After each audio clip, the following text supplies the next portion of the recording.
নমস্কাৰ অকণিহঁত মই তোমালোকৰ চিন্ময়ী বাইদেউ আজি আকৌ তোমালোকলৈ লৈ আহিছোঁ তোমালোকৰ আমাৰ চৌপাশৰ পৰিৱেশ ইয়াৰে আজি আমি প্ৰথমটি অধ্যায়ৰ তৃতীয়টি পাঠ আমাৰ গাঁৱৰ পঞ্চমটি অংক আলোচনা কৰিম এতিয়া এই পঞ্চমটি অংকলৈ যোৱাৰ আগতে ইয়াৰ আগৰ অংককেইটিত কিনো শিকিছিলোঁ অকণমান মনত পেলাও আহা আমি পদুমণি গাঁৱৰ বিষয়ে জানিছিলোঁ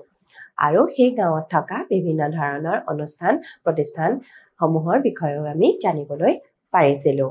ইয়াৰ লগতে নগৰৰ বিষয়েও শিকিছিলোঁ মনত পৰিছেনে বাৰু এতিয়া আহাচোন এই অংকত কিনো আছে চাওঁ এতিয়া চোৱাচোন মোৰ পিছফালে এই ছবি দুখন এই দুইখন ছবিৰ আমি পাৰ্থক্য ইয়াৰ আগৰ অংকটোত উলিয়াইছিলোঁ মনত পৰিছেনে বাৰু এয়া হৈছে পদুমণি গাঁও এখন উন্নত মানৰ গাঁও আৰু এয়া হৈছে এখন নগৰৰ ছবি আৰু এই দুয়োখন ছবিৰে আমি পাৰ্থক্যসমূহ উলিয়াইছিলোঁ এতিয়া আহাচোন ইয়াৰ পিছৰ অংকটোলৈ যাওঁ এতিয়া ইয়াত চোৱা কিছুমান জানিবলগীয়া কথা দিয়া আছে এতিয়া আহাচোন চাওঁ কিনো দিয়া আছে জানি লওঁ আহা ইয়াত কৈছে গাঁও উন্নয়নৰ বাবে পঞ্চায়ত থাকে পঞ্চায়তৰ মুৰব্বীজনক সভাপতি বোলে এতিয়া এখন গাঁৱৰ উন্নয়নৰ কাৰণে সেই গাঁৱত এখন গাঁও পঞ্চায়ত থাকে আৰু সেই গাঁও পঞ্চায়তখনৰ মুৰব্বীজনক সভাপতি বুলি কোৱা হয়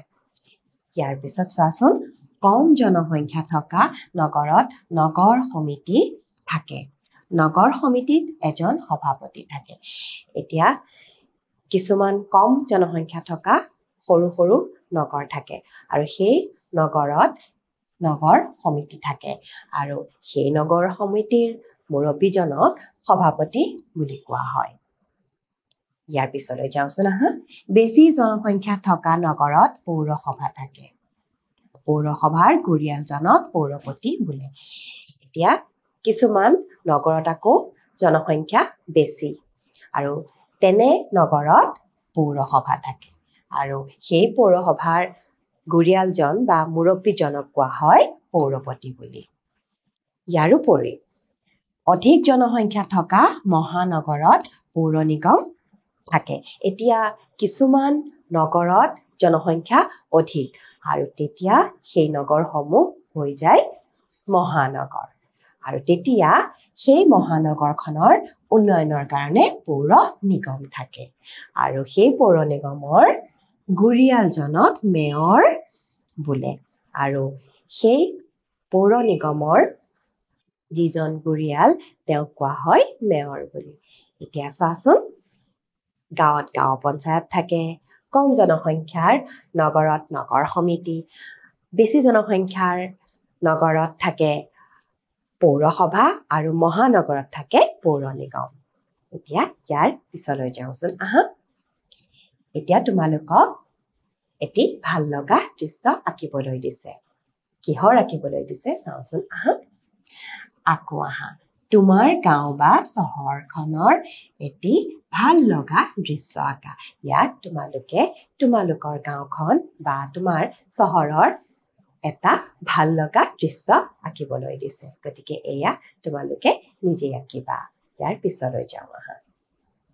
ইয়াত তোমালোকক লিখিবলৈ দিছে অভিভাৱক আৰু শিক্ষকৰ সহায়ত লিখা এতিয়া চোৱাচোন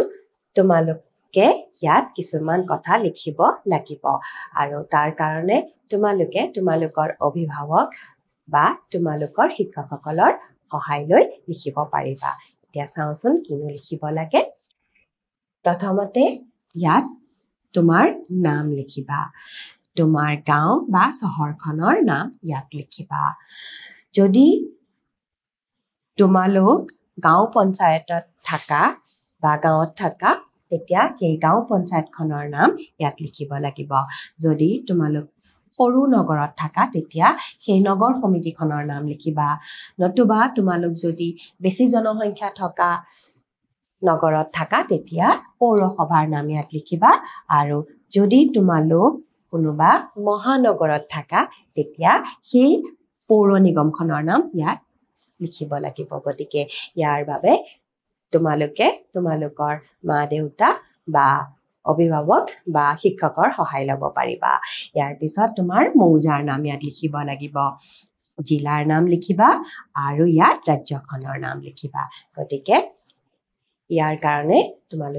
তোমালোকৰ ডাঙৰৰ সহায় ল'বা ইয়াৰ পিছলৈ যাওঁচোন আহা এতিয়া আমি অনুশীলনীৰ অংশটোলৈ আহিছো আহাচোন এতিয়া অনুশীলনীত দিয়া প্ৰশ্নসমূহৰ উত্তৰ কৰোঁ অনুশীলনী তোমালোকক প্ৰথমতে উত্তৰ লিখিবলৈ দিছে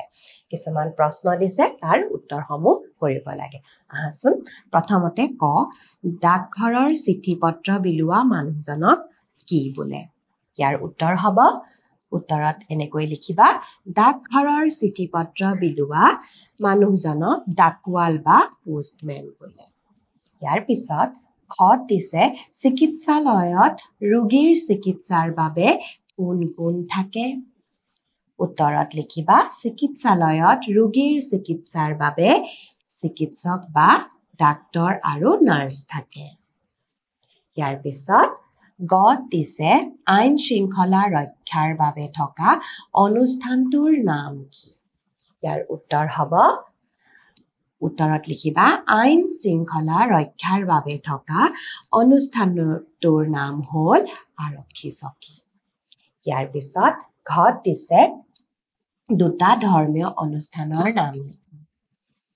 উত্তৰ হ'ব দুটা ধৰ্মীয় অনুষ্ঠানৰ নাম হ'ল মছজিদ আৰু মন্দিৰ ইয়াৰ ঠাইত তোমালোকে গুৰুদ্বাৰ বা গীৰ্জাঘৰো লিখিব পাৰিবা ইয়াৰ পিছলৈ যাওঁ আহা ইয়াত তোমালোকক 2 দিছে ক অংশত কিছুমান অনুষ্ঠান প্ৰতিষ্ঠানৰ নাম আৰু খ অংশত তাত আগবঢ়োৱা সেৱাৰ বিষয়ে খেলিমেলিকৈ দিয়া হৈছে কোনটো অনুষ্ঠানত কি সেৱা আগবঢ়োৱা হয় আস্তানি মিলোৱা এতিয়া চোৱাচোন ইয়াত ক অংশৰ লগত খ অংশত মিলাব লাগে এতিয়া আহাচোন আস্তানি মিলাও বিদ্যালয়ত কি সেৱা আগবঢ়োৱা হয় পঢ়া শুনা খেলা ধূলা আদি কৰা হয় গতিকে ইয়ালৈ এনেকৈ আস্তানি আমি মিলাম চিকিৎসালয়ত কি সেৱা আগবঢ়োৱা হয় ৰোগী চিকিৎসা কৰা হয় ৰোগীক চিকিৎসা কৰা হয় গতিকে ইয়ালৈ এনেকৈ আস্তানি মিলালো ইয়াৰ পিছত ডাকঘৰত কি কৰা হয় চিঠি পত্ৰ অনা নিয়া আৰু টকা পইচাৰ আদান প্ৰদান কৰা হয় গতিকে এনেকৈ ইয়ালৈ এনেকৈ আস্তানি মিলাম ইয়াৰ পিছত আৰক্ষী চকীয়ে কি কৰে শান্তি শৃংখলা ৰক্ষা কৰে গতিকে ইয়ালৈ এনেকৈ আস্তানি মিলালো ইয়াৰ পিছত একেবাৰে শেষত পুথিভঁৰালত কি কৰা হয় কিতাপ পত্ৰ আলোচনী আদি ৰখা হয় গতিকে ইয়ালৈ এনেকৈ আস্তানি মিলালো গতিকে চোৱাচোন আমি ক অংশৰ লগত খ অংশ মিলালো ইয়াৰ পিছলৈ যাওঁ আহা ইয়াত তোমালোকক 3 দিছে শুদ্ধ নে অশুদ্ধ লিখা ইয়াত কিছুমান বাক্য দিয়া আছে আৰু সেই বাক্যসমূহ শুদ্ধ নে অশুদ্ধ লিখিব লাগে আহাচোন চাওঁ কত দিছে এখন গাঁৱত কেইবাটাও চুবুৰী থাকে শুদ্ধ নে বাৰু হয় শুদ্ধ গতিকে ইয়াত আমি এনেকৈ শুদ্ধ লিখিম এই শুদ্ধটো তোমালোকে ইয়াতো লিখিব পাৰিবা ইয়াৰ পিছত খত দিছে চিঠি পত্ৰ আদান প্ৰদান কৰা অনুষ্ঠানটোৰ নাম ডাকঘৰ শুদ্ধ নে অশুদ্ধ হয় শুদ্ধ গতিকে ইয়াত আমি এনেকৈ শুদ্ধ লিখিম ইয়াৰ পিছত গত দিছে পঢ়িবৰ কাৰণে কিতাপ আলোচনী আদি থকা অনুষ্ঠানটোৰ নাম বিদ্যালয় শুদ্ধ নে অশুদ্ধ অশুদ্ধ নহয় নে গতিকে ইয়াত আমি অশুদ্ধ লিখিম অশুদ্ধ ইয়াৰ পিছত ঘত দিছে এটা চুবুৰীত মাত্ৰ এটাহে পৰিয়াল থাকে অশুদ্ধ গতিকে ইয়াত আমি এনেকৈ অশুদ্ধ লিখিম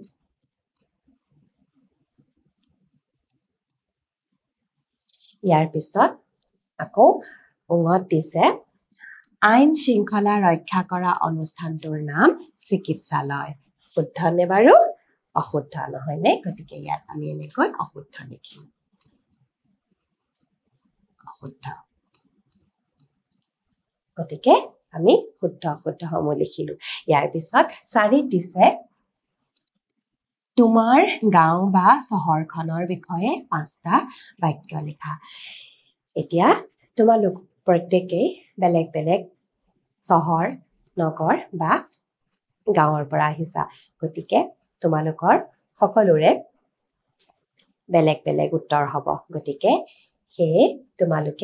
তোমালোকৰ নিজৰ গাঁও বা চহৰখনৰ বিষয়ে 5টা বাক্য ইয়াত নিজেই লিখিবা ইয়াৰ পিছলৈ যাওঁ আহা আকৌ তোমালোকক পাছত দিছে তোমাৰ গাঁও বা চহৰখনত আৰু কি কি খা সুবিধা থাকিলে ভাল লাগিলহেঁতেন লিখা গতিকে তোমালোকে এই প্ৰশ্নটোৰ উত্তৰো নিজেই লিখিব লাগিব কাৰণ তোমালোকৰ প্ৰত্যেকৰে গাঁও বা চহৰখন বেলেগ বেলেগ গতিকে সেই গাঁও বা চহৰখনত কি কি সুবিধা আছে আৰু কি সুবিধা থাকিলে তোমালোকৰ ভাল লাগিলহেঁতেন সেই সুবিধাসমূহৰ বিষয়ে তোমালোকে ইয়াত নিজেই লিখিবা গতিকে মৰমৰ অকণিহঁত এই অনুশীলনীৰ অংশটোৰ লগে লগে তোমালোকৰ এই গোটেই পাঠটি ইমানতে অন্ত পৰিল আশা কৰিছো এই পাঠটিত তোমালোকে যি শিকিলা ভালকৈ বুজি পাইছা গতিকে পৰৱৰ্তী পাঠ লৈ পুনৰ তোমালোকৰ লগত উপস্থিত হ'ম আজিৰ কাৰণে আহিছো নমস্কাৰ